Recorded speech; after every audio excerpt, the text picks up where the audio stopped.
ఆ మెదక్లో మాట్లాడినారు, చాలా విషయాలు మాట్లాడారు, కొన్ని ఆరోపణలు చేసిర్రు. అట్లా మీరు చూసుంటారు చూశాను మీరు నేను. కూడా. హరీష్ రావు కన్నా 400 ఎకరాలు ఉన్నది, దాన్ని అలైన్మెంట్ రోడ్ మార్పిచ్చిన ట్రిపుల్ ఆర్ది ఇట్లాంటివి మాట్లాడింది.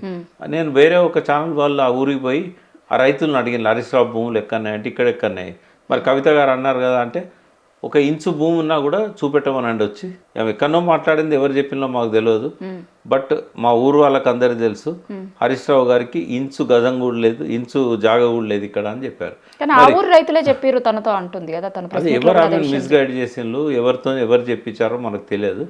బట్ ఇప్పుడు ఆ ఊరికి ఎవరు పోయినా కూడా వాళ్ళు చెప్తారు ఏంటంటే ఇక్కడ జాగ లేదా ఆయనకు, ఇక్కడ భూమి లేదు, బినామీలు లేరు, 400 ఎకరాలను ఆసామి కూడా లేడని చెప్తున్నారు. అంటే ఆమె ఆమె ఏం చేస్తున్నదంటే ఆవేశంలో ఎవరు ఏది చెప్తే దాన్ని మీడియా ముందుకు వచ్చి చెప్తున్నది.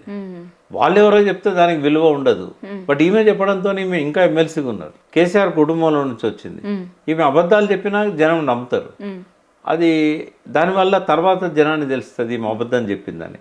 దానివల్ల హరీష్ రావు క్యారెక్టర్ ఖతం అవుతుందా, కవిత క్యారెక్టర్ ఖతం అవుతుందా?